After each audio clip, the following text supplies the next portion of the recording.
Hello and welcome to the Slapshot Syndicate podcast. Be sure to subscribe for more content, and whilst you're at it, go and follow our social media pages. They're on screen now.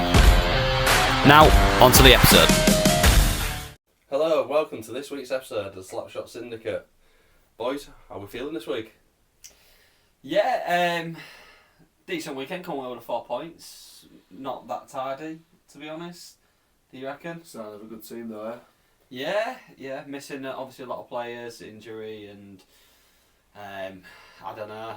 I feel like obviously there was some good highlights to take away from it. We'll come into it, but Sobchak, for one, getting his 100-point mark, that was a scene, wasn't it, in the ring? Yeah. But yeah, come away with some decent results while we're going through a bit of adversity. So relatively happy. You? Yeah, not bad, mate. Good week, you know. Loving life at the hockey every weekend. Just a bit of a sad shame that it's coming towards the end of the season. Yeah, I know. It just seems to be part of life normally, doesn't it? I was looking at that. I think we've got like 4 home games left for the And then we've obviously got hopefully the playoffs and right through to the playoff weekend. Yeah. With that being said, should we get into the Seahawks review? Let's do it. Let's do it.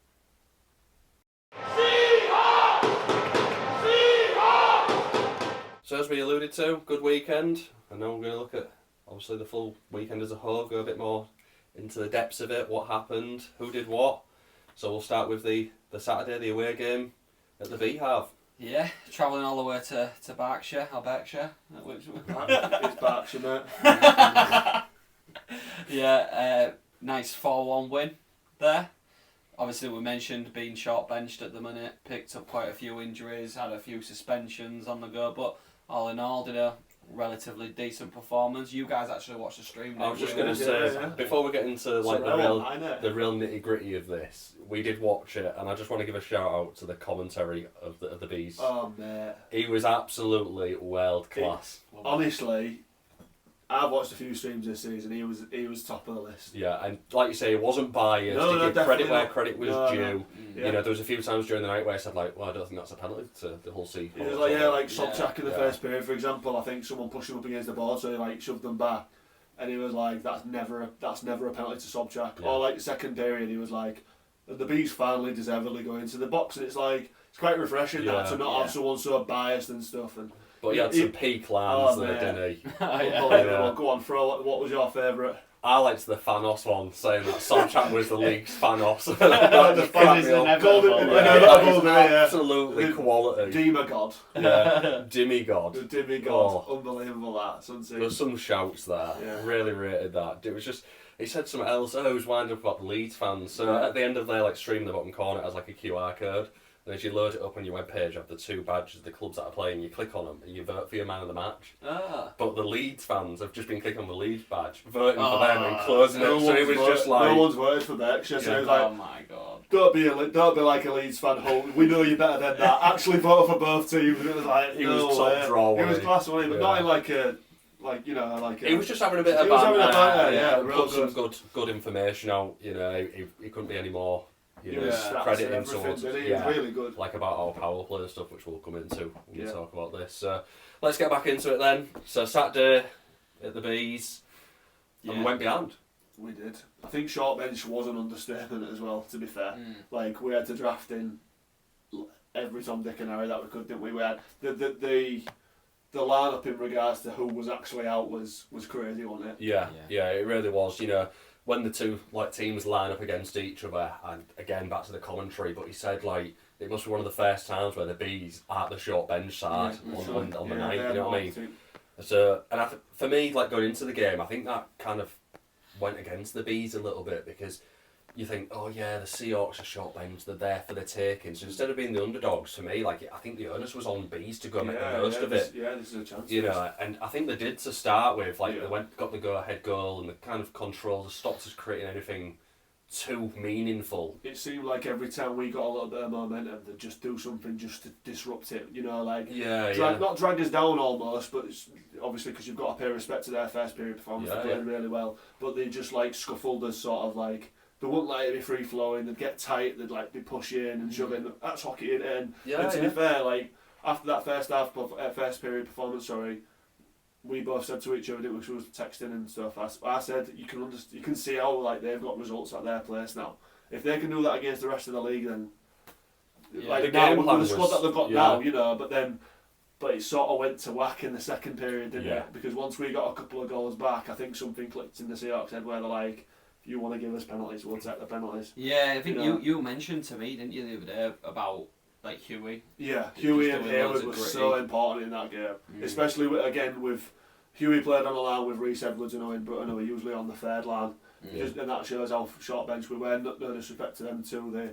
They had really good individual games, like they grafted so hard, but Huey had to sort of, you know, lead that line, which obviously he's more than capable of doing, but the stuff he was doing in terms of, you know, like sort of chirping at the bees, sort of getting them riled up and winning those penalties, and Hayward, like, I know most people might not be a fan of it, but, you know, skating right up to the keeper and then stopping to trigger that push and stuff, you know, it's just game experience that when you sign a 37-year-old, everyone's like, what have you done that for? Like, that's the reason why, and when Matty says, trust me, you know, like, that just goes to show. And we all know, like, Hewitt knows how to wind people up there. Oh, 100%, we needed to, in my opinion, because they had the hold of the game, and like you said there, Rossy, it wasn't until the second period where, instead of like reacting, I think it was Carrot for us who got levered a few times in the first period, and he got back up and wanted to like give it back, and it was just like, that's what they want you to do. And I think in the second period, or second going into the third, they had 3 slashing calls against the Bees, because we just literally just gone, oh, we'll give it back, and then just stand up and be like, oh, ref, look at this, bang, slash, and again, off you go. Going back to the commentator, he said like, it seemed like at the end of the period too, it was like, it seems like the Bees have had 1 million slashes, but not in a way that he was backing the Bees up, in the way that they'd fully deserved it.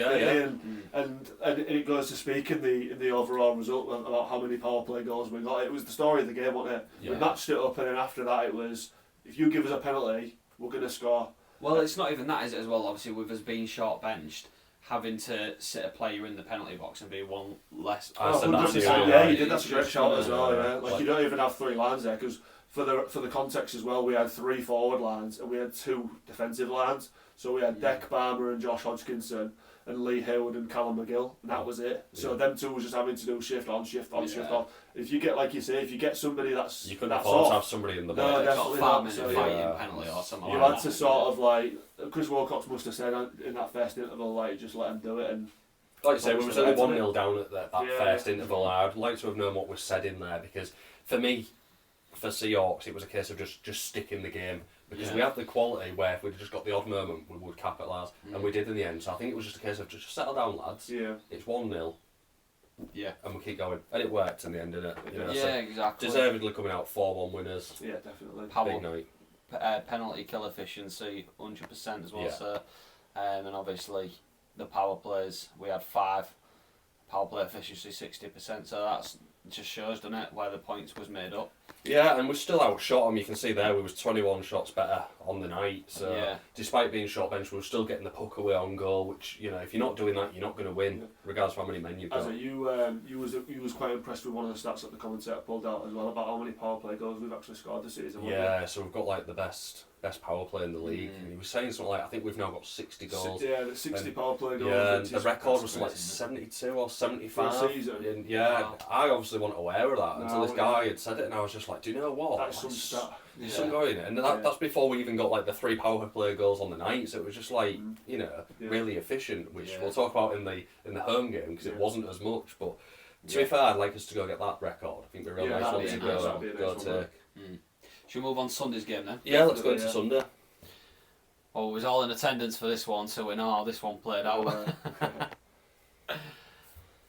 So, you know, going into it, you thought, are we going to have a repeat of the night before? Which I know 4-1 maybe looks emphatic, but I don't think it was, to be honest with you. Like you say, if it wasn't for our power plays, we wouldn't really have had... It was a lot tighter than it shows, wasn't it? Absolutely, but again, that is a credit to all the, you know, every line, third line were doing their bits and bobs and stuff, which is great. But again, going into Sunday night, we got a few extra bodies back. We did.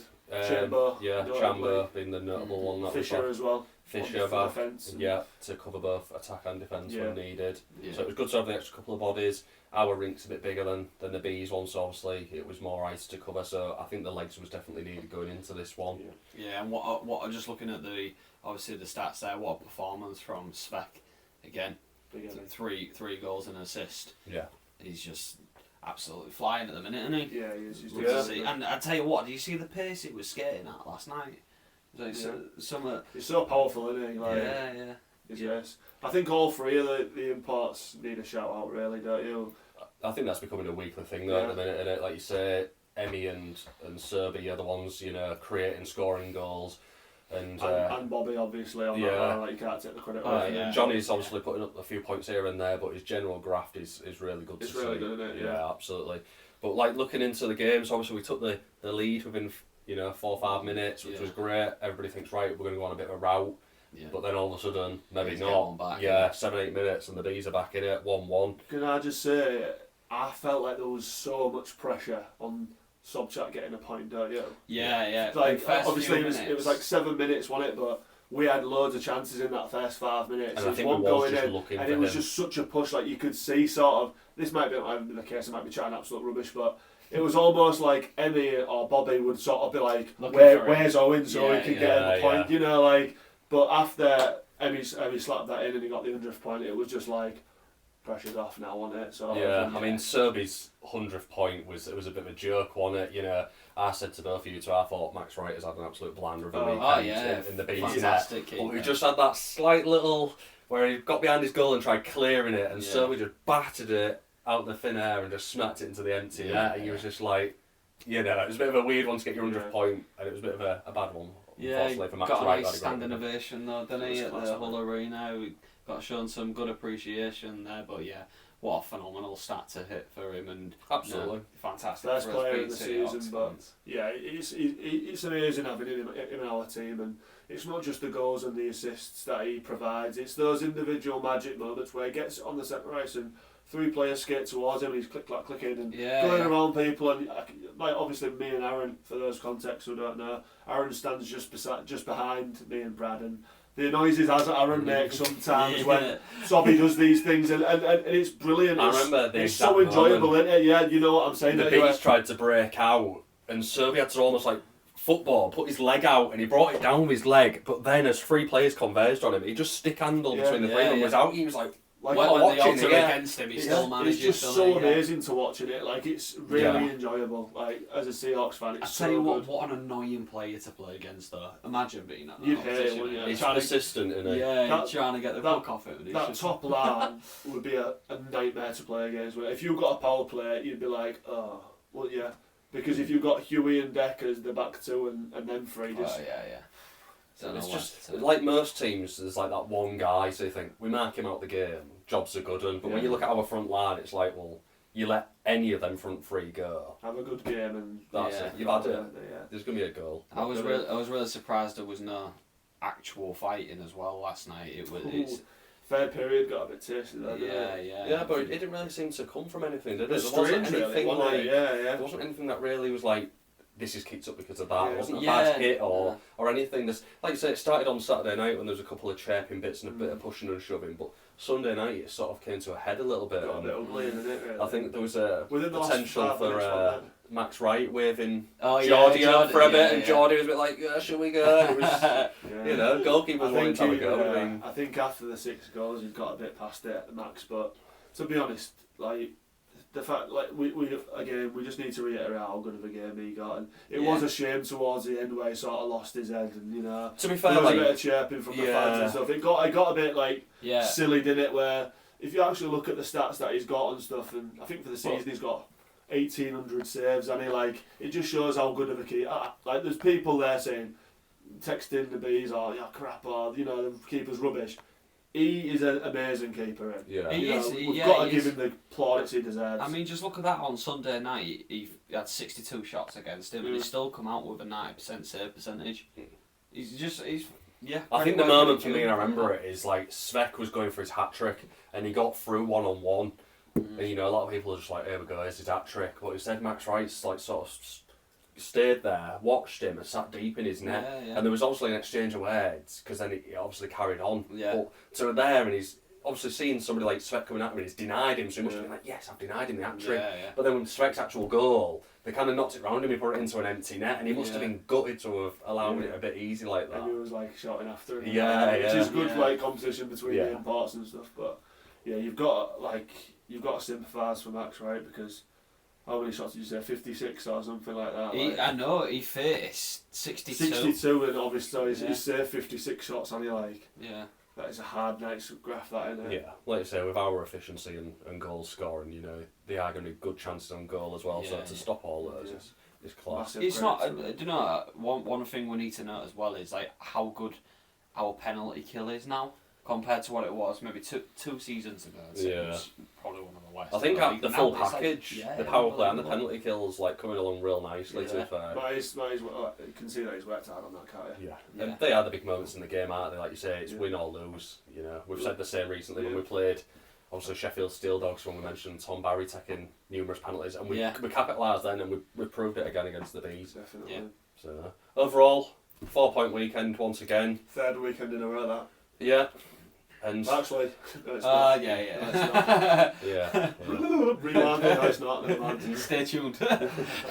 But yeah, good weekend again. You know, short bench. We aren't the only team. We aren't saying it's only us. But good grafty performance. I hate to be nasty towards the Bees, but I think being short bench, it probably was the Bees that would have been the more favourable team to be playing against, wouldn't it? Really, just so you can kind of not having to play the harder teams. You know, credit to the Bees. Obviously, I'm a big fan of them. I thought they had a good weekend against us. They didn't get absolutely written off by any stretch of imagination. And we carry on as the train moves towards the end of the season. Absolutely. So now we're going to look at the results of the past week and a half, it'll be, since there was a couple of midweek games. So we'll start first, 18th of February. We talked about these games, obviously last week's episode, but now we're going to look at the results of them. So 18th of Feb was Sheffield Steel Dogs hosting the Leeds Knights. Yeah, bit of a big defeat that for Steel Dogs, but arguably you could have said it could have been more. Yeah, so it was 6-0 to the Leeds Knights. This was one of their games that was catching up on. So one of their games in hand. This was 2 days after their final as well. Yeah.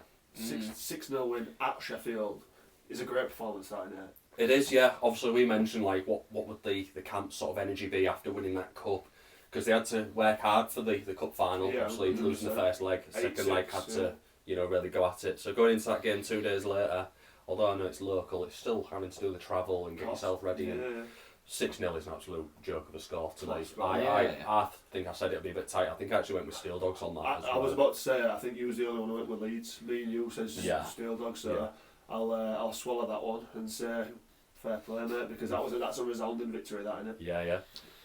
So the next one, 19th of Feb, the next night, it was the Peterborough Phantoms hosting the Telford Tigers. Your mob. We say resounding victory. What about this one? So yeah, obviously we've talked off camera about, you know, since that sort of fixtures up till this weekend, we've had some big scorelines and a lot of goals this weekend, which I know we've said in the past couple of weeks we've had a lot of goals, but this weekend seems to have been a bit of a joke, really. Yeah, I am more surprised at this score than I am any other. Like, for example, come on to it, but the MK Bristol score, I'm more surprised by this one because of how close these teams can be. Yeah, that's true. That's a good shot. Yeah, I totally agree. I know we mentioned about Telford, obviously they're trying to keep momentum going, keep the results coming in to solidify that 8th spot for playoffs, and I don't think they solidified anything in this game, to be honest. Looking at it, it was 12-3 to the Phantoms, and that is absolutely... It appears some of the boys in that top 6 of Peterborough had a very good game. Yeah. I think I know there was 4 of them who had 5+ points each. 4 or 5, sorry. Cam Carboys. Cam How sorry. Cam, Nathan Salem and Leconan all got 4+ each. Yeah. And then the main man who might go on to a little bit later, maybe. 8 points. It's crazy. That is some night, that, isn't it? We was talking about obviously the form Luke can come into, and it was last season when we was at the Cov Final 4 weekend, and he was the standout player. But I wouldn't say he's been quiet for this No, season, you know what? That's so he's true. just- He pops up with points all the time, and because of Peterborough's position in the league, he doesn't necessarily get the credit he deserves. But he's the captain. He leads by example. Like, if your captain's going out and getting 8 points, if you're Slava, the Peterborough manager, you're buzzing with that, aren't you? Oh yeah, but I also think we've probably had some of the better players in the league, imports and such and such. We've had a lot of good players putting up some high points this season, so he has done really well. Yeah. But like the likes of Sean Miller, who's really, putting some serious points. Obviously Serby for us, we've mentioned. Yeah. I know we probably thought he would hit the 100 mark this season. Emil Svek's up there. Yeah. Jake the Snake, he's having a great season again. Points. So there's a lot of players that are putting points up. So unfortunately, he's having a real good one, but it's not looking as good because there is a pile above him that are also doing exactly the same. Yeah. Fair play to him and the Peterborough fans for that one though. Yeah. So then it came to, was that another Friday night there? Yeah. Leeds night and Sheffield again. Yeah. This one a bit tighter and probably more we expected earlier in the week when they played each other, but a 4-2 win this time for the Leeds Knights. Yeah, obviously got that consistency in these games. You'd have really felt like Sheffield needed to right or wrong, wouldn't you, coming into this one? But Leeds again showing why they're at the top of the table at the minute. They must be so leggy, and to pull off results like this is just credit to them, really. Yeah, I think, especially against we've mentioned it, a decent Sheffield team. Yeah, when they came to Hull last week or the week before, they definitely showed that they're not a pushover. No. I think they'd be a bit disappointed. It's the Steel Dogs, like you said, coming off that double game for the cup final and then playing Leeds twice. Sheffield was a couple of games ahead of the likes of us and Peterborough, so they need to keep their points going, and I think they've maybe just let Leeds get away with one there, in my opinion. Yeah, I agree. Moving on then, so we start the weekend on the Saturday the 22nd, first at Swindon Wildcats against Romford Raiders. 7-0 to the Swindon Wildcats. Which makes the Sunday's result very interesting. Let's not peek too early, Brad. Let's just focus on this. Put your claws away, son. And that's not me being a Swindon fan, by the way. Yeah. Let's give them credit where they deserve. Come on. We're just going to skip over that one, are we? Yeah. But yeah, 7-0. Jake the Snake Bricknell back to his best, it would seem. Was it a 4-5 point? 5.9 yeah, for Bricknell. So again, we've mentioned him being quiet, but he's come big again. One more standout in that performance is Rennie Marr for the show, and Absolutely. He recently signed his additional 2-year deal, which is going to take him up for a 10-year testimonial. So that's quality, that, isn't it? Yeah. That's some service, and the day after getting a shutout, what's not to love? Yeah, great stuff that. So we had the Bees, Seahawks at Berkshire. So we've obviously talked about this 4-1 win for the Seahawks. Berkshire. Yeah. You want to tell them what you just said? Berkshire. Oh yeah. I like pink straws or something.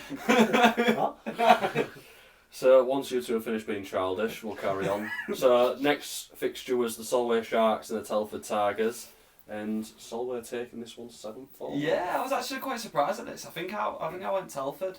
I mean, I didn't obviously, but. I think I went Telford too. I think you was the only one about the show. Yeah, and I think it was because we'd mentioned the weekend before, like Solway scored a lot of goals, but they'd also let in and a the lot weekend more. prior. Yeah, and it was just a case of trying to solidify that defence, and a win would come, and it proved it there, didn't it? Home ice must have been important with that one. And it was a big game as well between the two that are thereabouts for them. Yeah, they was right on Telford's tail, and I think when we go into the league standings, it'll be an interesting story to tell. But a massive win for Solway there, I think. Really important, and a big congratulations needs to go their way. They're still in the hunt, sort of thing. I think we said last week if Telford had got that victory, they could have started to see that 8th spot fade away. So that resounding victory is I keep saying resounding for some reason today. I can't wait for these coming weeks, as we get some tasty fixtures. So the next fixture was the Bristol Pitbulls and MK Lightning. Have I read that right? I'm starting to feel sorry for the Pitbulls. It was them who conceded 21 goals last weekend? Yeah, they are missing a fair amount of bodies at the minute. I think, was it their goaltenders was like a 16-year-old kid, I think it was. In this game it was, yeah. And you got to feel for the kid there, coming up against like one of the top teams in the league. It's a bit of a baptism of fire, that, isn't it? But Battle of the Hamels, at the same time, the Carter Cup, we'll get on to that. Not the Carter Cup, Hamel Cup. We'll get on to that. Which both of them, by the way, loved So, got something right there. But, we're just going back to the keeper, the Bristol keeper. At 16, you can almost say he's been chucked to the wolves there, but at 16, it's a great opportunity, that, and a bit of experience. This isn't me ribbing him at all, what better experience at the national level than to play top league. I know he got 11 past them, which is unfortunate, but you're smiling as if I'm going to make a joke. No, I'm sorry. Genuinely not, but I think it's a good experience. I just need to stop because, all I can think of, you kept saying 16 then, and all I wanted to go is 16! And I can keep seeing in between us, and like, his mum still buys his trousers! And I've just been stood here trying not to just let that go out. Replaying it in his mind over and over. Childish! We're talking about hockey here, Aaron. Come on, get back to it. Sorry, mate. You carry on. 16! 11 points there, 11 goals, on the night is a statement of intent by MK. I think you said before we started recording, didn't you, Az, about the chase between Leeds and MK, and they've shown that they're up for the Obviously, fight. they've had to watch Leeds Knights win the cup and then play their 2 games in hand, and they've won both to obviously make the points exactly the same. So Milton Keynes, if they didn't need a bigger incentive to go out there and just start mopping up. Wallace has definitely told them, you need to go and you need to get this done. It's becoming obviously close to the end of the season. Every point is going to be vital. They can't afford any sort of slip now. And if a team's there to be taken to the sword, then they get taken, don't they? And that's what happened there, unfortunately. Speaking about their title race rivals, moving on to the last game of the Saturday, which was Peterborough at home to Leeds. And again, I've got to say, I usually back myself on the predictions and stuff. I predicted a 4-point weekend for the Phantoms, and that fell on its arse, didn't it? So once again, Leeds Knights just getting a job done. I mean, it's hard not to just tip it out and just say, well, it's like boxing, isn't it? When you say about championship rounds, this is where you've got to dig deep. The schedule they've had, and to be able to put these points away is just unbelievable, really. I think you can feel a bit hard done by it sometimes. Being a successful club, getting to a cup final, and they must be thinking, how have we ended up with this pile of fixtures when we were a successful club? It shouldn't be affecting us like this. But fair play to them, because they've obviously done the job on all these games. That's four wins in 6 days.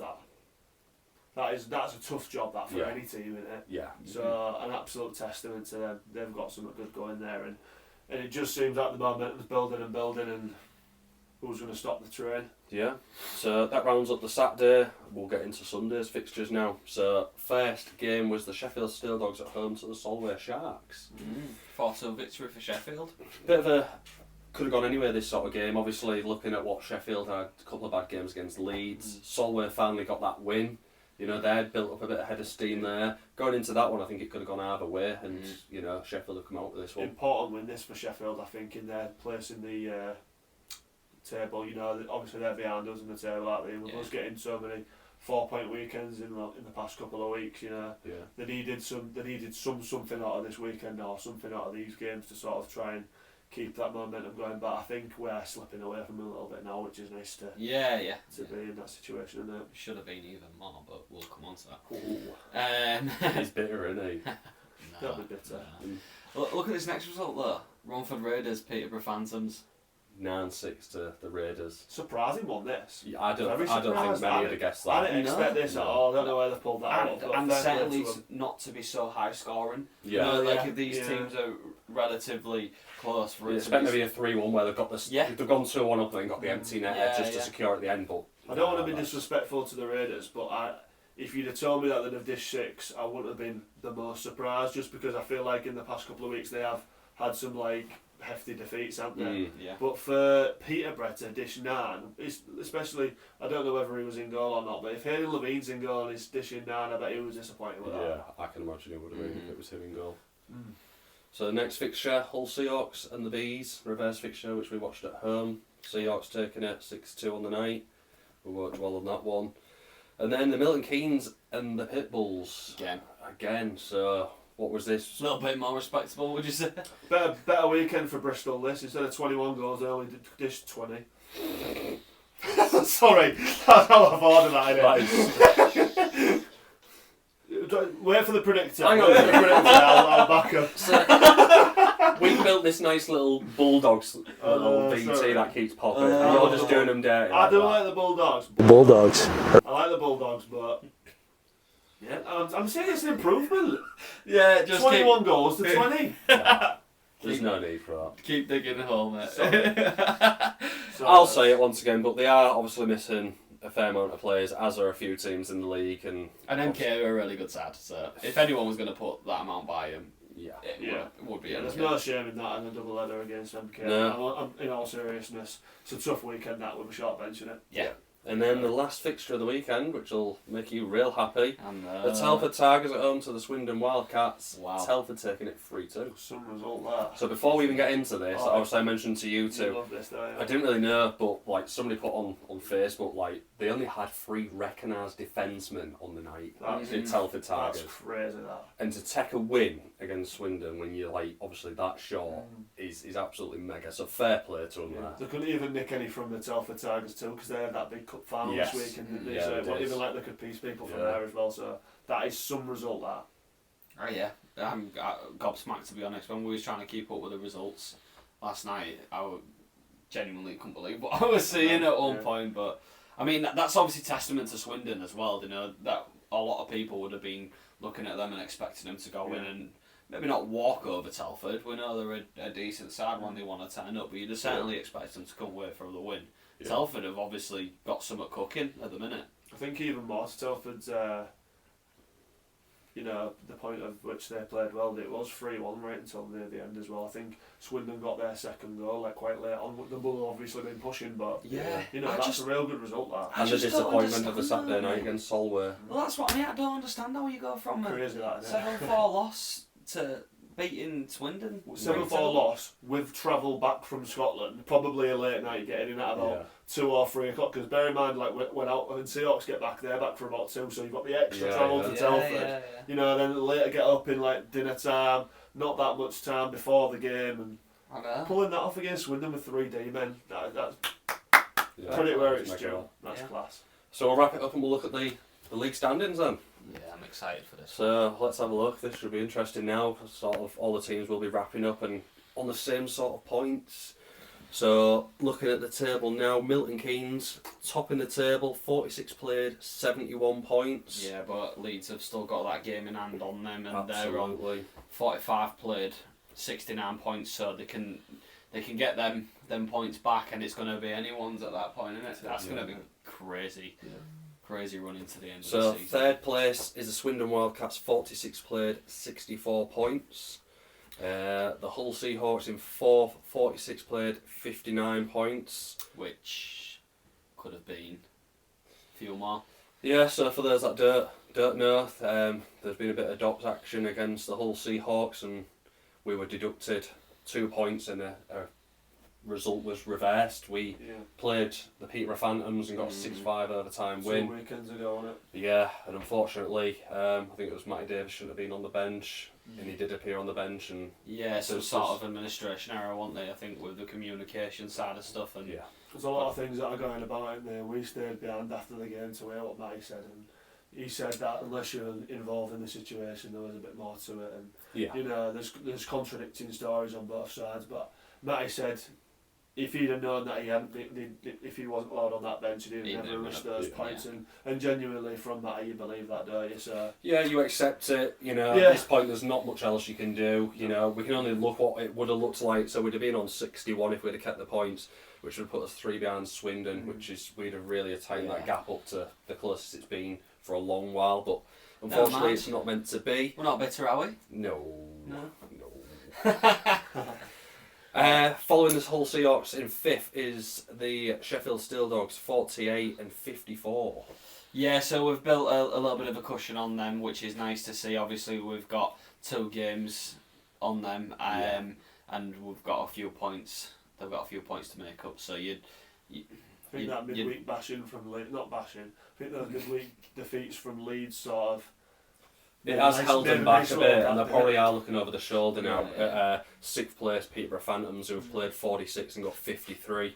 So they've got 2 games on Sheffield, and they're only a point behind.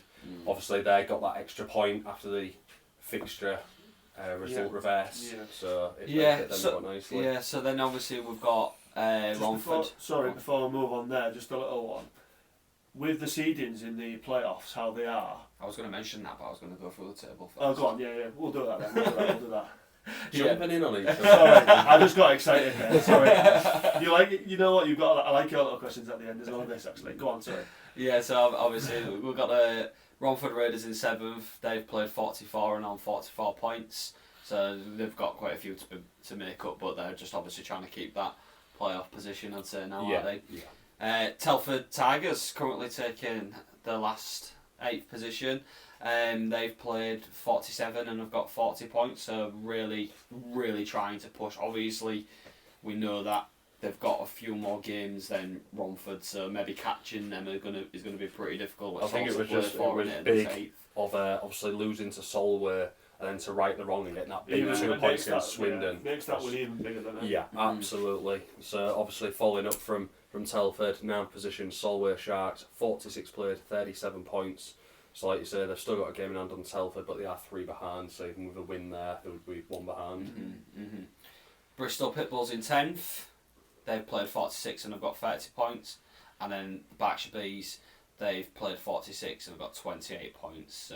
Which could, for me personally, obviously I'd like the Bees to get up that next spot and not be bottom of the table. And as we've mentioned, the Pitbulls are having a real time of it at the minute and they're conceding a lot of goals.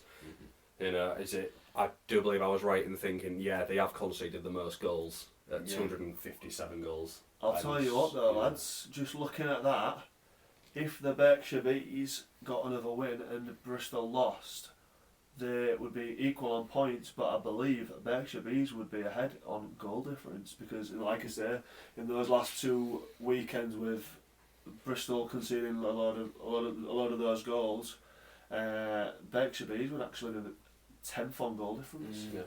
So they are really close, aren't they? Yeah. Personally, like I say, I'd love it. I'd love to see it after all this, bit of struggle they've had this season. If they can get that little spot there, I'd be chuffed. Yeah. Go on then. So talking about obviously these final few games we're coming into now towards the end of the season, looking at the seedings where they are, what do you reckon it's going to look like if it stays exactly like it is now in the top 4, which you'd probably is a solid bet, would you say? What do you reckon? Well, we did this a couple of weeks ago, didn't we, where we estimated and guessed who's going to get what and who's going to finish top of the table and stuff. I'm still going to stick with Leeds to win the league. Milton Keynes comes second. I'd love it if we took that 3rd position before the end of the season, and I know it's doable. It is now. I think you're right. I think it is doable, but when you're looking at the standings, would you rather be playing Leeds or Milton Keynes? If you look at them top 2 seeds, Leeds. Do you know what? We've had a decent record against Leeds this season. Genuinely, if I had to choose, I would probably choose Leeds over MK. I'd prefer to go to Leeds and play again than go to MK as well. Yeah. And I think they'd feel the same as well. Not Seahawks again. I agree with you, but what do you think other teams are thinking? So if you're Steel Dogs, for example, are you avoiding Leeds and because you feel like No, if I'm honest, because cup final, local travel in the playoffs. Yeah. At home against Seahawks, they've won more than they've lost. Yeah. So if you're talking about the top 2 go through, they'll see that as they've got a real shot at potentially, toppling us out of that playoff. Yeah. I was going to ask the question: if the seedings, if we stayed 4th now, and usually the seedings are like 1st, 4th, 5th, and 8th, aren't they, or something like that? Would, with Peterborough sort of on the tails of Steel Dogs, would you rather play Sheffield or would you rather play Peterborough? And if you could choose in our group, there's a question for you because although we've played Peterborough, we know that they can ship a boatload of goals. And like I've just said, our record against Sheffield at their gaff is a bit poor. So for me, I think I'd rather go to Peterborough, which the weekend before last of the season we have got a double header against Peterborough, so that will be a real see what would happen if we didn't get that playoff slot against them. And obviously Telford have shown that they can beat big teams. So an awkward team as well, like you say, how they can go from one night to losing to a team that they really shouldn't, but then beating the top 3. So. I'm interested to see how we fare up against Telford. Now they're building a little bit of momentum. They're currently sat in that 8th position.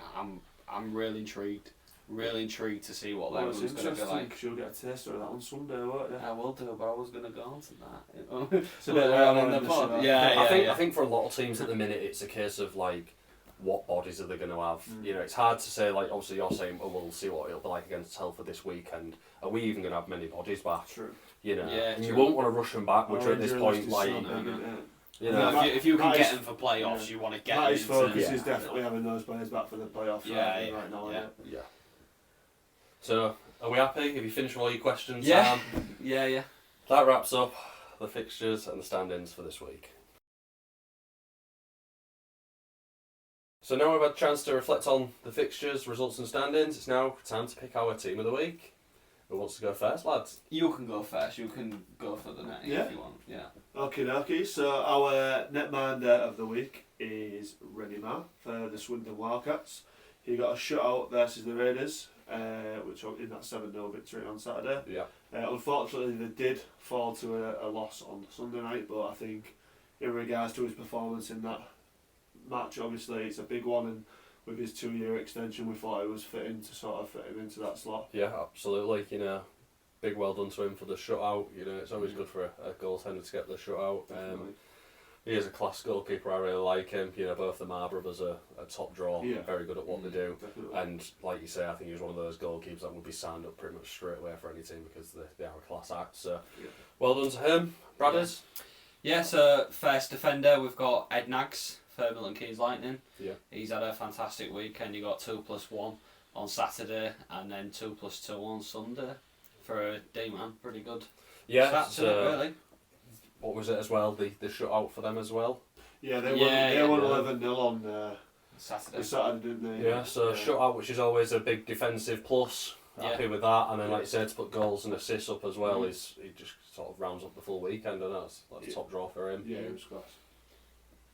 You? Want me to do it? Our other defenseman is Bo Neely of the Leeds Knights. So once again, we're going to mention a shutout for another defenseman. You know, they are hard to come by. We've mentioned about the amount of goals that have been conceded and scored in the past few weeks. So to keep a shutout is always massive. Leeds, obviously, the amount of games they've been playing. Yeah.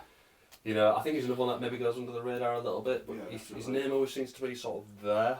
We've said about Leeds and their defensive imports, and you know, we raised eyebrows then having 2 defensive imports. But him and McMullen have been massive for Leeds this year, haven't they? So. But also, you know, being able to show how good a player you are in an already very good team with good players around you is, you know, stand out. Yeah, another 4 points on the 3 games this week. Yeah. So that's quality. So well done to Bo.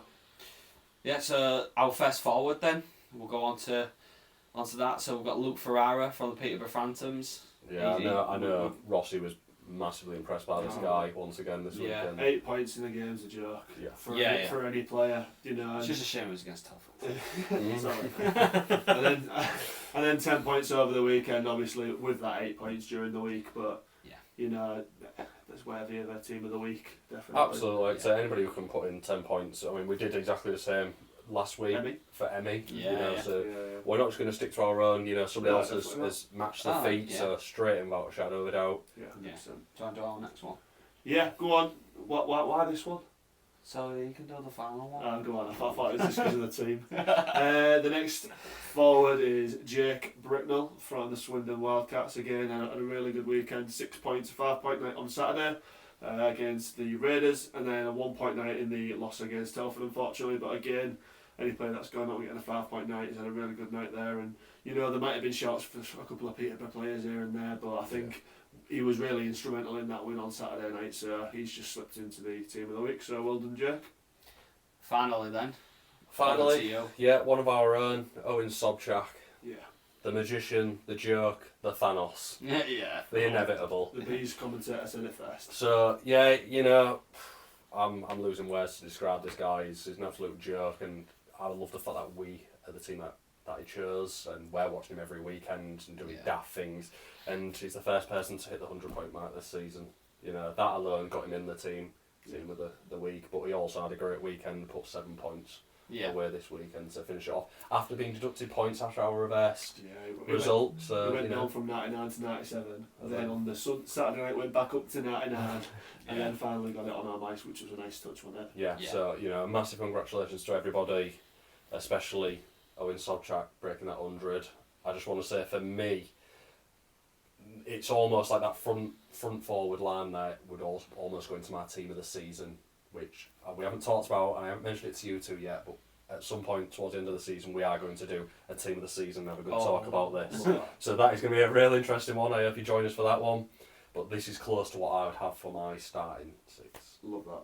And that rounds up our team of the week. So now we're going to get into our big talking point. Unfortunately, we're letting you down this week and we don't have any more interviews, so it's back to us just talking rubbish. So this week, I'm sorry lads, but I've made this into like a dissertation title this week.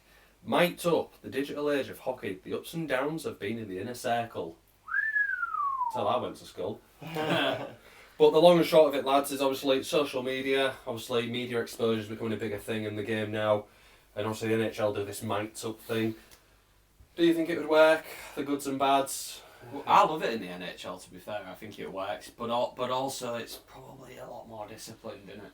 So, you see why it works in that league. They're there for a reason, aren't they? And I guess if you've got control of that, then you can almost like sort of control the footage. But I think it builds personas and stuff though, doesn't it? Like and egos and stuff like that. Yeah. If you know that guy is a bit like an arcade, can you imagine himself just like talking, knowing the mic says like if he starts something to do himself. Yeah. But yeah, we'll get into all this. So let's get into it. Should we start positive or negatives, lads? Let's go on to the negatives. And start with the negatives. We'll build it up from there. Okay, so the negative impacts on the players, as we just sort of like touched on there, is their player image. You know, heat of the game, things you might not be allowed to say, do, sort of throw out there. Yeah, I think there's probably more of a tendency in, we've got to remember these guys have other things going on in their life. Everyone comes from different backgrounds and they work, most of them work during the day, so they'll pick up a lot of stuff whilst they're working, and potentially what are they going to say if they're mic'd up on the ice, or if they're going to forget that they're mic'd up and say something. Well, it's not just them though, is it? It's the team as well. So the damages could be on them, but it's then what it puts onto the team as well, which in that spare of the moment. I mean, obviously they could probably edit a lot of it out before it gets dropped off. It isn't live, is it? But you'd have to remind some of the players like, we have listened to your audio there. I can't put any footage that you sent. We can do the start and the national anthem. I think it is a difficult one, isn't it? And like you said, Brad, I just wanted to touch again on your point. We've all played football. Obviously, none of us have played ice hockey, but you can get into that moment. You do. Yeah, I do a little bit. Where you get your head on, and is that detrimental to if someone's editing the footage and be like, that'd make for something good, that, but without thinking, and the next season, is that potentially going to risk you getting signed for another team because we don't want like him, because he's got and he'll say the wrong thing and stuff. So is it a difficult one in terms of image? I always think, like, you think about the sponsorship deals. Some of the sponsorship deals we've got in the NIHL are really big, but it'll be easier if you're in the NHL or getting a sponsorship deal. You've got loads to pick from. You're not worried about if you lose a big sponsorship deal because you've said something controversial on the ice. Yeah. And Huey, for example, with his stuff with Bauer, if he says something and they was like, sorry man, we can't be associated and take a sponsorship, well, that's a big thing, isn't it? To consider. I'm not saying that would happen, I'm just no, but like I say, it is the world we live in at the moment where we have to be a bit more delicate in what we say and do, in the limelight and the views of everybody around the world. It is sort of like, should we be saying that? Should we be seen to acknowledging or because sometimes there's no malice in it. Certain things come part of your vocabulary. I think depending on like where you're brought up. I was literally just going to say, like what you said, these guys are at work all day, and I've worked, with guys who have been on sites and brickies and all this, and I can tell you now there's some language that's thrown out. And if you've gone from sort of being at work all day, bantering with the lads, and all of a sudden you've got to switch a little bit into your hockey cell, and there's guys that you don't normally have that sort of banter with, and all of a sudden you just drops them out, and it's like, whoa, hang on a minute. Seeps you know what I mean? But like you say, it's just. And also, you've got to consider. So, for example, you've got an import that's from a different country. They've come in and they're just learning the language, and maybe they've picked up the worst of that language. And then they say it mic'd up, probably not realising the gravity of what it is they've said, and before you know it, backlash. You've got to think as well, like obviously you touching on the sponsorship deals, if you're Morley Glass or Wreck-It or, you know, whoever's sponsoring these teams and your name is plastered all over this when someone said X, Y and Z, oh, he plays for Leeds Knights, they're sponsored by Morley Glass, and you know what you say, oh, you know, you're again, it's not just the player that getting sucked into it or the team that's getting sucked into it, it's the sponsors as well, and you know, it's like, it is a business at the end of the day, and a business can be tarnished way easier than a person can, unfortunately. Definitely. So we've mentioned it on our sheet, performance distraction. So as a player, knowing that you might again thinking about what you can and can't say, or do I want content out of me? Do I have to do something to sort of get the likes and the views? Does that then take away from your normal game and how you'd normally play? I think it probably would. I think you'd end up with, you know, people who you'd consider bigger personalities, and the people you're going to be more attracted to say, can you wear a mic tonight? And then they're going to be like for example, Hull, you've got a Canadian import like Owen Sobchak, how instrumental he is to a game, but he's focused on what he's saying on the ice and trying to give you some content and stuff. Maybe it's just not what they need. Just give it to you. Focus on the game. Focus on the game, and you know they'll put the points up, and ultimately the talking's done on the ice, innit? Yeah. No, I agree with that. We've also mentioned it's a family sport. So again, obviously, it being a family sport, people don't want to be hearing the swearing or threatening behaviour, or I'm going to take that guy out or anything like that. So it's a bit of a some of these players are them little kids' idols, aren't they? If they're looking up to a player and they're like, I want to be like him, and then they're picking up some. And they watch some video where they're calling somebody like some sort of them. That could be crushing. Yeah. Or they're like, well, I still want to be like him, so I'm going to start. Kids are impressionable, aren't they? Yeah. If you're mates up, effing and blinding or doing this, that, the other, you know, you can create a bad image on the kid, can't you? Yeah. So obviously we've talked a bit about like players and the negative impacts on players. Sponsorships mentioned for a team, but as a team, I think it's probably more damning than for a player, isn't it? Really. I think we've seen incidents with players where they've maybe said, done things, or got a bit of a reputation for themselves for being a certain way, and they've still managed to find themselves a club. Yeah, I think it's one of them things, isn't it? Because you, to a certain degree, you have to accept that when you play in such a high intensity sport, that's physical as well. There are going to be moments you're going to lose your head. You're going to get into it with people. So to expect them to be perfect all the time, and you know, you flipping idiot. That's not what they're going to say, is it? At the end of the day, so I don't know the impact on the team. They're the ones that sort of have to be held to account for their players. It's like anything, isn't it? If you're a manager, you're ultimately responsible for how your team acts and what they delivered. You know, Matty comes into the interviews, and he's the one that is held to task, and he's the one that's held accountable for it. So it's the same sort of thing. And you mentioned, you know, looking at Wreck-It's, them obviously sponsoring Hull being the big sponsor there, how they're going to potentially look at that, and they are going to be looking at someone like Matty and saying, you need to get this under control. Yeah, definitely. And then he's going to be going to speak to the lads, and you can't do that all because you've mic'd someone up. I think it'd definitely be like sort of a trial period, wouldn't it really? Like say like it would have to be edited a lot, and you'd have to see what sort of content would come out of it. I don't suppose you'd know unless you sort of went into it, would you really? No. We've just focused on the negatives at the moment, and the more we've talked about it, first of all, it was a cool idea, but now we've dropped these negatives, I'm thinking more like, I think there's more of a risk to this than there is a reward. Don't get me wrong, there could be some great content to this. You know, like you said, some of the personas and egos. I'd love to see some goalkeepers who are like up on the game and just be like, no. Can you imagine just sort of like some of the best shooters in the league, and this goalkeeper's just, I'm going to do it, I've got you, not today. You wish. It'd just be great watching, but like you said, they're probably more of a risk to it than... It is, but let's talk about some of the positives that could come from it. Yeah. You know, first and foremost for me is, you know, potentially having the refs mic'd up.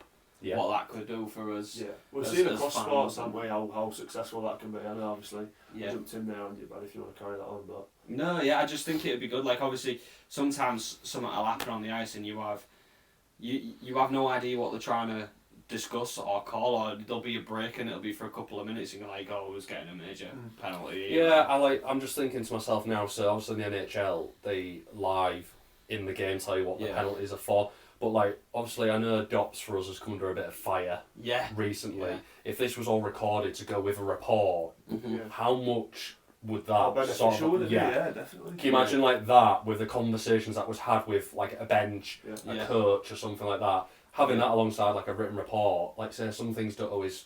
Oh, I forgot not to mention that in the report. If you got live audio from them... True. You know what I mean? I think it would help the game a lot, and a lot of reviewing would be done. And like you say, in those live moments where people are a bit erratic or somebody's being hurt through a hit or something, I think it would be absolutely mega. And it gives you an opportunity to explain your rationale, doesn't it? Behind it, don't know if you're saying it's training purposes, isn't it? At the end of the day, for like upcoming refs or development in refs. Right. That would be invaluable. That. Yeah, you're talking to your liners and stuff, and you're just trying to come to a decision, and you're basically saying he's getting a 5-minute penalty for X, Y, and Z, and he's provided his rationale. Maybe that does go to DOPS, and they go, well, I can understand why he's made that decision. I think, however, it wasn't. And also, actually, like you can hold people accountable. Like, I'm not going after the refs or anything like that, but it also holds referees accountable. Where they're like, I think he's done this, that, the other, or and then on the reverse side, you can say, no, that was a completely wrong call, or I think now that the game's changed, so it's been a few years now where we've had both of the orange band referees on. Yeah. So obviously you got the two senior referees, and they obviously have their opinion. Whereas before we only had one guy, and he was running the game. So it's weird to see like obviously two senior guys, and then their sort of conversations and what they're thinking between. Because like you say, one might be like regarded as one of the best referees in the league, but he might be having a bit of a howler on his decisions. Yeah. And this, like I say, it opens up a lot. That'd be a real interesting. I'd be interested to see that. Like a sort of a highlight of. Yeah. Or like if you added that onto match highlights or something, like that'd be really interesting to see. And I think it'd be so beneficial to the league now that you've said that. Yeah. It's not even a thought that I thought that. No, to be fair, like now we've talked about it, I'm seeing that like I know I mentioned it doesn't look good as a player, but straight away as a ref I think there's a lot of benefits to it. Yeah. Protects referees. Like you said, they're trying to knock out all this abuse for officials out the game. The microphones will pick it up. Of course. You get those people it's repeatedly who are giving it to the referees, and you say, we've got evidence of you saying it now. Get it knocked on the head. In the box. Well, it's not even that. If there's repeat offenders, right, we'll start with 1 game ban. Right, you've done it. And all of a sudden you get players who are 4 or 5 game bans because they're giving it this and saying and that alleviates sort of the pressure on the referees. And then that goes right through the ranks. Like we said before, the impression on kids, younger kids, I've seen so-and-so, he's a great goal scorer, but he's got this about him. And kids think it's right to do. It sounds ridiculous me saying this and people might roll their eyes, but how difficult was it for us to get some microphones? And I know obviously we record it with the technology's not as as advanced as maybe it would be used in a hockey game, but there's no reason why you can't pick up. It can be done. It can be done. It's not a really costly thing to do, is it? I think that'd be a really good bit of that, and that's just the referee side. Like, what about the players' side? So obviously we spoke about we've all seen the mic'd up things and how great are those? Like, you don't even need to watch a full NIHL game to click on a YouTube video of a player. Like you said about the Buffalo Sabres one recently. And, how great is that? The best one is Brad Marchand for the Boston Bruins because he loves a good chirp and he can talk a bit of a game. But if you ever watch his mic'd up, he's a class act when he's on it, and he knows he's on it, but he's got that sort of ego. He's he class. Can carry it. He's absolutely quality. And do you know what? I think that would also bring things out in the league. Obviously we're always after the big dogs with the score points and stuff like that. What's to say that you don't have a couple of characters where you pick up on mic'd up and you think, got a carrot on the mic? Do you know what? I want to go. I know that. I'm going to throw somebody out there. I know Aycliffe from Raiders is a bit of a, he's a bit of a character in. I'm going to go down to Raiders this weekend just to see how he skates about on the ice. And then I'm going to watch the video on Tuesday when it comes out. That can draw people in, can't it? Building characters and being like, I really like him. I'm getting an Aycliffe shirt on next season. Things like that. Why not? And again, I know earlier we said it can be detrimental if the player says the wrong thing and this, that, the other. But you know, if you've ultimately, let's say you're doing the media side of it, if you've got control of footage, don't put that detrimental footage out. Put the positive footage out, or, you know, like you say, in a bit, or nice one, or, you know, like, see you later, if someone skips by somebody, or dinked it off the post, you're like, woohoo! You know, like, how great would that be to watch? Like, that, if it was controlled in the right way, I think it'd be a really positive thing, and obviously we watch it for the AHL, but I think one of you guys said, like, what if we were one of the first leagues in Europe to do that on a regular basis? Like, that'd be ace, wouldn't it? So obviously, as we've mentioned the past couple of weeks, obviously it come out about obviously UK ice hockey being one of the most watched sports, yada yada yada, as we mentioned previously. How do we develop our league? Well, how about we're one of the first ones to bring in this mic to all the social media side of it. Obviously, we had a chat with Matty Davis not so long back, and he was saying about obviously how social media and everybody wanting to have eyes on basically what the lads are doing, from getting undressed to getting dressed, toilet routines. That's what it's getting like, though, isn't it? Like, people want to know every little detail, and people now want to see what's happening live on the ice in play. And what better way to do it than I'll throw you one out there that would get views. One of our own is a bit of a popular one amongst North America as well, because of his goal celebration and you know, the little stick wax. Imagine Bones being mic'd up on the ice, like with the way he plays. Obviously, he got his ban recently for that hit and stuff, but hard hitting, goal scorer. Imagine staring at has a bit of cheek to him, you know, like you see some of the faces and stuff he pulls. Like that'd be a great watch. That Hull Seahawks will throw out there. Lee Bonner mic'd up towards the end of this season. That'd be mega, wouldn't it? If we was already like secured, you know, the end of the season, like our position or whatever, mic'd up Lee Bonner or someone like that. How amazing! That sort of does obviously come on to the comedy effect that it has for us as fans.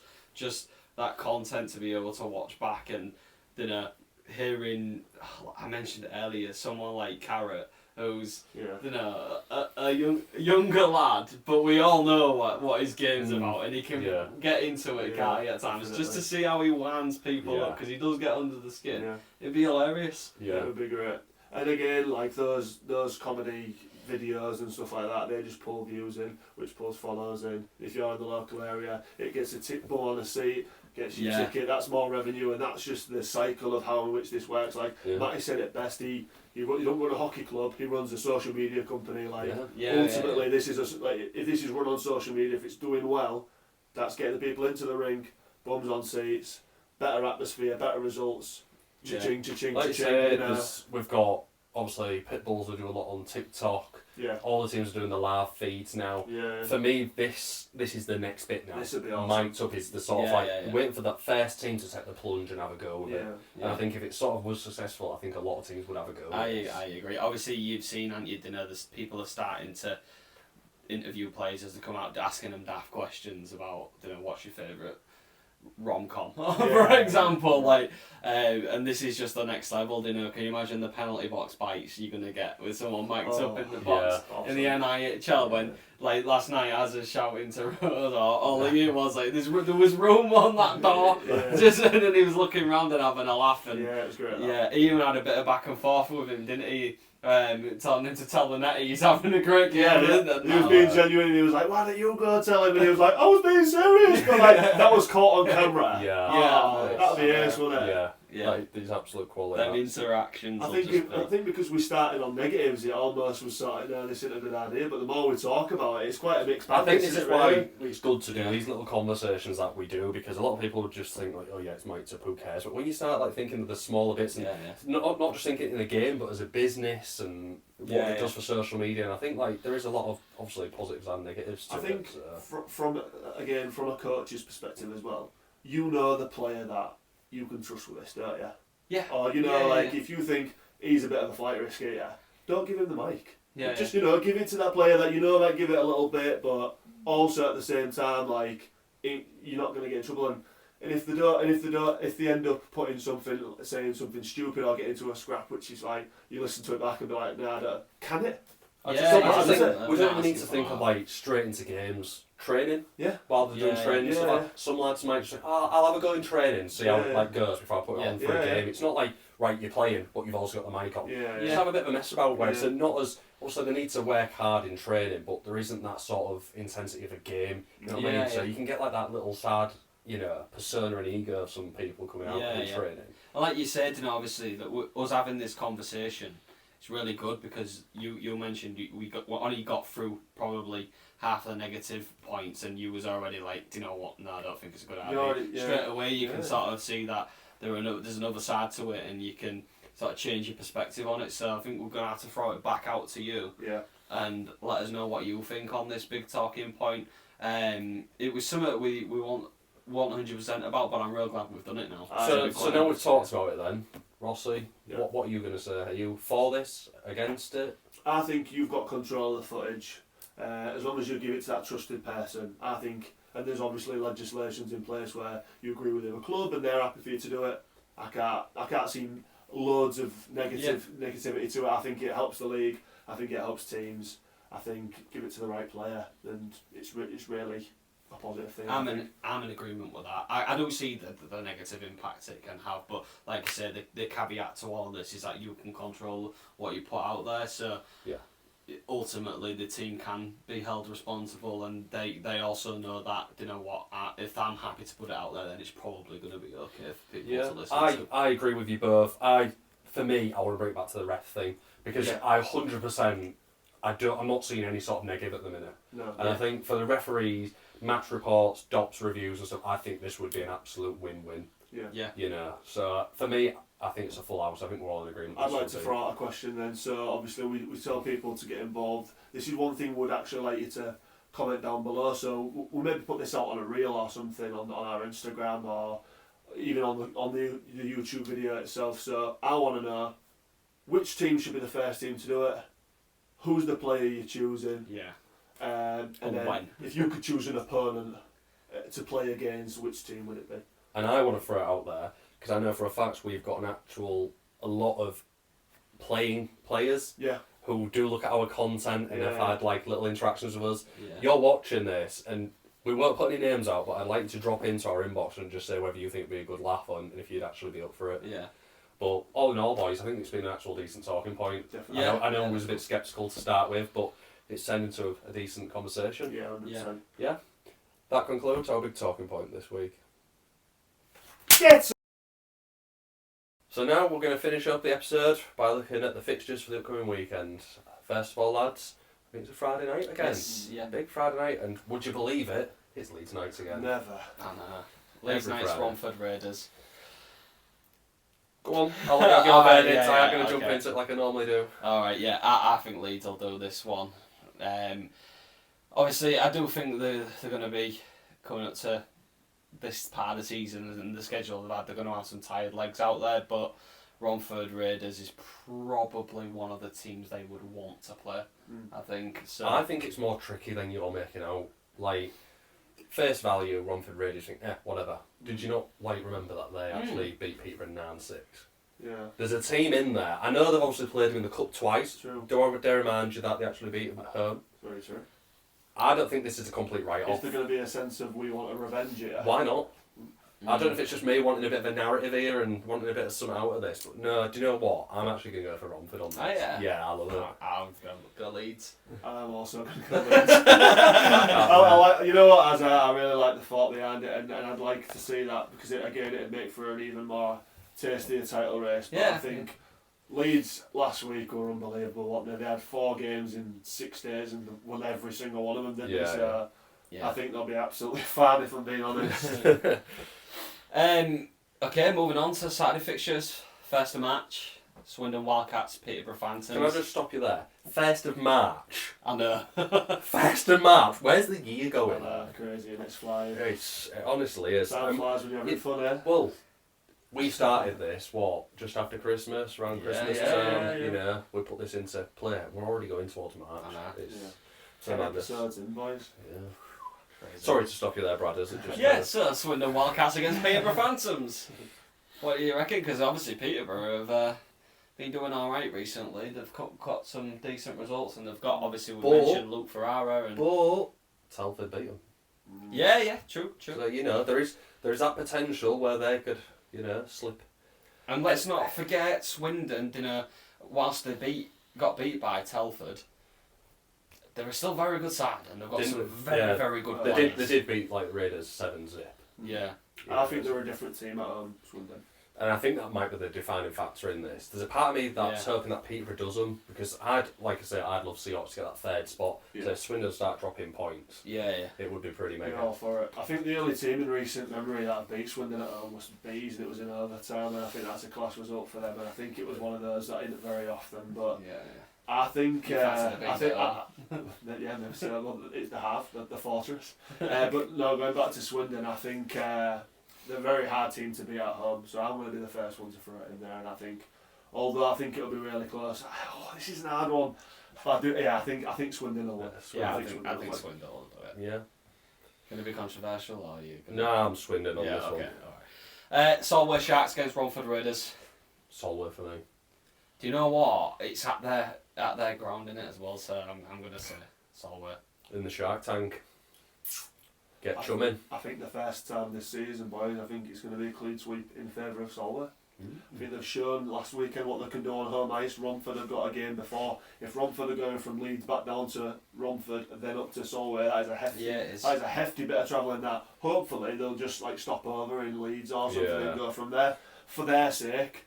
I think Solway could be. I never considered that. I was just more thinking the amount of goals that Solway are putting away at the minute. They are scoring a lot of goals, like I say, just tightening up the defence. That's not me taking away from Solway. I'm in complete agreement with you there. I think their forwards are quality, aren't they? And again, we spoke about Jordan Marr earlier when we were talking about Rennie, and he's been massive for them this season. I think Solway will do it. This next one. Pitbull's Berkshire Bees. This is a 4-pointer there. It's a 4-pointer I'm going Bees. No, literally the amount of goals that Pitbull teams are conceding. I would absolutely keel over if the Bees do 10-0 or something. I'd be going mad. Tell you what, next week I'd just start taking my top off. It's not too long until you beat it. It's booked in. Onto this Saturday night. That is an absolute mega fixture. That's a class to be fair. Can I take that as we're unanimously Bees on that one? No, we don't want you. I think they'll do them. You think Bees will win? Yeah. Do you not? I think Bristol have got to win here. I think Mitch... They've got to, but I don't think they will. I think Mitch Walensky's going to come good. No, mate, I'm sorry, but they've been nilled a few times now. They've conceded a lot. That camp must be literally is something going to go our way? Well... And I know B's got beat by us twice, but they give it a good crack. Oh yeah, they really, really did stay in those games, and they've shown what they can do in regards to the top end teams. But I think with the B's, this is the weekend, boys. I know what they got in goal. The struggle. He's goes without saying Max, doesn't he? But Bristol. It depends as well, because if Bristol don't have their keeper back and they've got that 16-year-old lad again, it's a harder fixture than you expect. They're off the bottom this weekend. They are off the bottom. Are you going to all the bottom? Thanks, I'm going to beat that now. It's all fat and open. You know what I'm going to do? I'm going to be controversial. I'm going to back the Bulldogs. These are horrible. Alright. You got to throw a bit of controversy in there, don't you? Yeah. MK versus Hull Seahawks then. Now, this is... We've just obviously got... It's a big moment for Brad, this, isn't it? He said before we started filming that he was going to do something. He never does and griefs me for it. First time in Slapshot Syndicate history. Go on. Yeah, I think Milton Keynes will get this one. I just... Oh, you know what? Matty. Bad mate, he's a bad supporter, seriously. What he was saying to you backstage at the Seahawks, I'll back you every time there, Load of shit. Alright, shut up, I'm going to speak now. My rationale for that is just, obviously, we're so short-benched at the moment, and we've obviously got a bit of ground to make up with getting them players back into the team, and I just think going up against Milton Keynes at their place as well, it might just be a bit too far-fetched for us. So yeah, unfortunately, I think... I said it earlier in the season when Milton Keynes came to us that they'd rather die than lose that game. and I think it's even more so of that now for Milton Keynes. Can't afford to lose now, can they? Not at all. And, you know, we talked to Matty, and even he said, like, the Milton Keynes and their home games, 2,000 plus fans, they've got a product there. You know, and it is a hard place to go and get something from. Yeah. It's I'd take a point. Yeah. Overtime, something like that. If we came away with a point, I'd be quite chuffed. Yeah. It is. It's saddening to say it. Being a realist, and that I just don't think we've got this one in the bag. What do you reckon? I think, unfortunately, I think I'm going to be in agreement with you there. But the thing is, hold on a sec though. Like I'm not like Seahawks every week. I'll just call it as it is. And I think Seahawks aren't going to win. I'm not talking about Swindon right now. But no, I think you are right. I think MK have been smashing it recently, literally smashing it. Like they're putting X amount of goals past everybody, aren't they? This is why I've gone down the middle. As what of every middle you can get in ice hockey. Take a point. Scored 20 last weekend. So it goes without saying, doesn't it? You know. But yeah, I think. I don't think it'll be a rout though. I think Bobby Chamber gets real up for these games, doesn't he, with his old team. So I can imagine Chamber being bang up for it. Barmer won't want to lay down and let a team like come at us. You know, if Dima plays in that game, or you know, and has a great game because he's been known to go to the away rinks and play really well. Yeah. So I think Specs on the hunt for 100. Specs on the hunt. Sobby's hot. Huey's playing well. We've got Johnny that's playing really well. Hodge is also coming into a bit of form, if Lee Hayward can win, there's a little bit of hope in there, boys. Yeah. We've got to keep the hope, but I think it'll be a win to the MK, unfortunately. Okay, well let's move on from that one. So we've got Telford Tigers against the Sheffield Steel Dogs. This is a tough game to call. Isn't it? It is. We've said about like how Telford are trying to get every single point at the moment to try and just solidify that spot. There was 3 points clear of the Bulldogs, so they have got that little margin if things don't go their way. But I think that they'd be thinking there's a chance to get something from Sheffield at the minute. Sheffield haven't been too hot lately. I know they've been playing Leeds a fair few times in the past sort of week or so, but I fear for Sheffield here. I'm going to back Telford on this, but obviously I've got a bit of a soft spot for them. Yeah. But if they can take in some of what the performance they've just put in against Swindon into this game, obviously it's at their place as well. If they can get a few more bodies back as well, like say as we mentioned before, 3 out and out defencemen, and they got some against Swindon. I do fancy Telford this. Yeah. Sheffield's away form's so weird. Like you can literally never guess if they're going to win or lose, can you? Yeah. And because of that, I think, and I imagine Steelers will be playing that game. They're not going to be at full disposal, so I agree with you lads. I think Telford are going to win. Yeah. Okay, so moving on to the Sunday fixtures, 2nd of March, starting with Solway Sharks against Romford Raiders. Another weird one for me. Just one of those ones where it's like you've probably got half a way. Is this a double game week for Solway at home? Yeah. But then Raiders are there on the Saturday as well, so is that 2 games in a row where Raiders are? Yeah, it's a double header, but literally like 2 games in the same Shark game. Tank. Yeah, so interesting one for Raiders though. They'll have a full next game. Camping over in Solway. I think I'm still going to go for Solway again. I think 4-point week. That'd be a huge result for Solway. That. Yeah. I'm in agreement with you, as I don't think Solway will come away with this one as well. Yeah. Let's do it. Let's everyone back a 4-point weekend for Solway. That'd be massive for them, and I think that would really spare the camp on towards the end of the season, wouldn't it? Yeah. So we've got Leeds Knights against the Bristol Pitbulls. I think this is going to be a bit of a secret battle between Leeds and MK. Who can score the most? Try out of order that. I was thinking it. I didn't want to say it. Like, I didn't want to just be straight up and just like this is going to be double figures again. But it comes down to who's in the net for Bristol and how much Leeds just want to run the tank down. Yeah. Do they see this as get 3 or 4 up and then we just kind of relax a bit after having all this big pile of fixtures? Yeah. Do you need to go out and put 11 by them for the sake of putting 11 by them? I think they're going to have a massive game on the Saturday, Bristol against Bees, and Bees are a physical team. I think they're going to take it out of them, and I think it's going to be an easy one for Leeds, to be honest. Yeah, I think we're all in agreement, and that's a Leeds win there. So we've got Peterborough Phantoms against Milton Keynes Lightning. This could be an interesting. It's a tricky weekend for Milton Keynes. This obviously having us and Peterborough there. You know, obviously we're similar positions to each other. Probably two tough teams that you wouldn't really want to be playing at this point. So pretty gritty teams there, isn't there? Yeah, like as we've just said, Leeds have probably got an easy night with the Pit Bulls.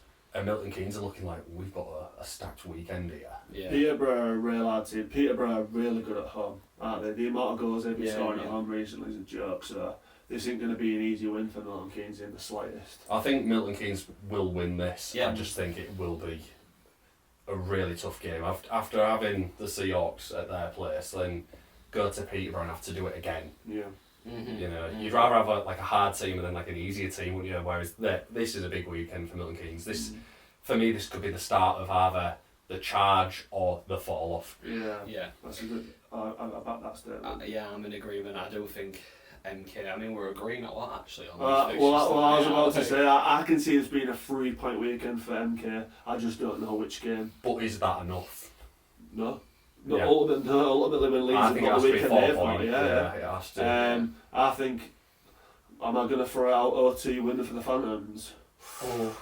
It could be that kind of game, couldn't it? You know, like a 6-5 or something like that, where, especially if they've had Seahawks and Seahawks give them a good go the night before, then you've got to travel to Peterborough and you're licking your wounds kind of thing. Right?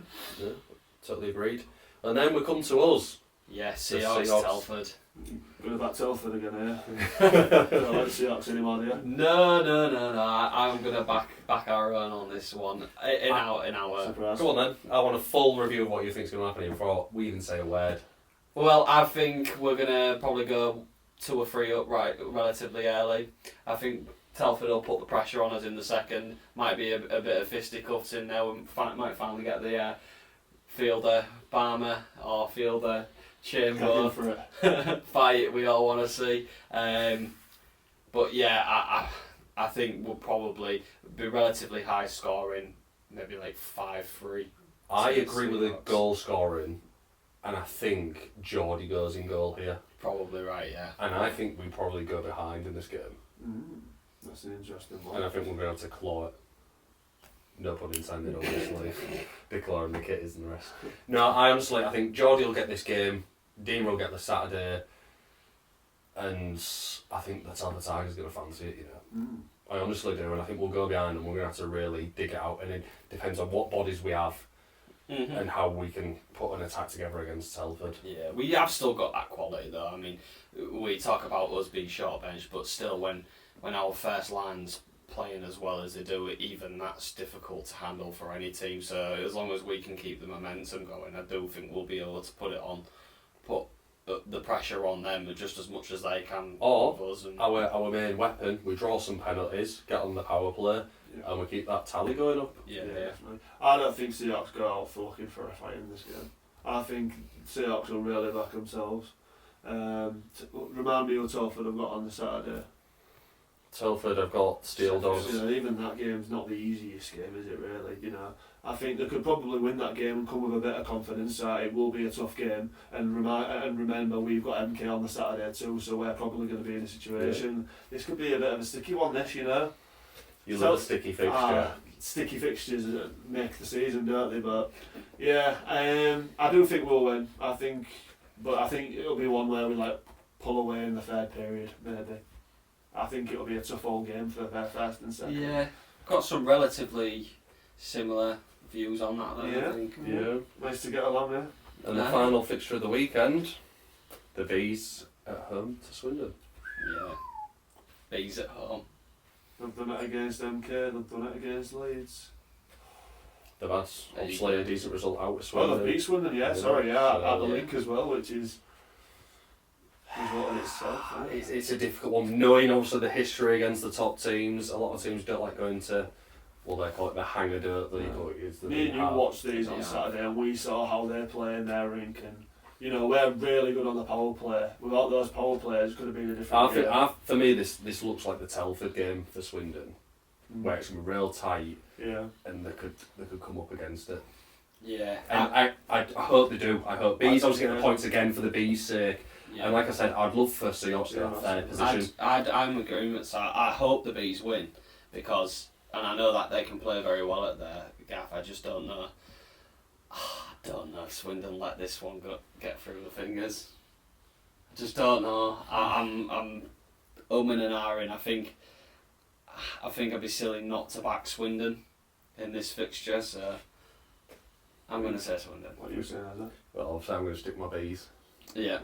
I just do honestly think like how big that game is on Saturday for the Bees against the Pitbulls. Win against Pitbulls, and then if that lifts them off the bottom of the table, it's one of them things though with this game. It's like what do you rely on most? The Bees performing or Swindon underperforming? I think it's Bees sucking like the life out of Swindon in their little rink where you know it's not as expansive and free flowing as Swindon would like. Yeah. With that being said, I'm going to back Swindon. Loves an underdog.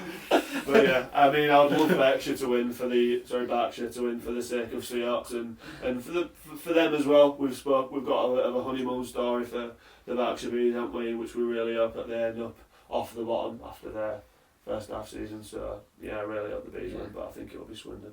Good weekend incoming, I think, lads. It's going to be interesting. I don't think we're going to have as many goals as we have in the past few weeks. I think a lot of these games now are going to be a lot tighter and really gritty and you know, I think it's probably going to be closer to the other weekend where only one game didn't go into like overtime or whatever. Yeah. I think we're going to have a lot of close games this weekend. So you know, look forward to next week where we can review this, have a look at the results and see who's where. Yeah, definitely. Yeah. With that said, that concludes this week's episode. Once again, we hope you've enjoyed. I know we haven't had an interview this week, but I think we've more than made up with it with our chat this week. Yeah, we just want to put a note out there to thank everybody for the reception we've been getting, and the teams we've had on, obviously with the Jets. We had Matty on the other week, and the reception we've had from them episodes has been amazing on it. So just please keep the likes, follows, subscriptions, everything coming in. We really appreciate it. And there's still a lot in the pipeline. You know, you want to stay tuned, don't you? We've had conversations with players. You know, we are trying to get things in place. It's just a scheduling issues at the moment, but definitely stay with us. Thank you for supporting us, and more to come. Catch you on the flippity flip.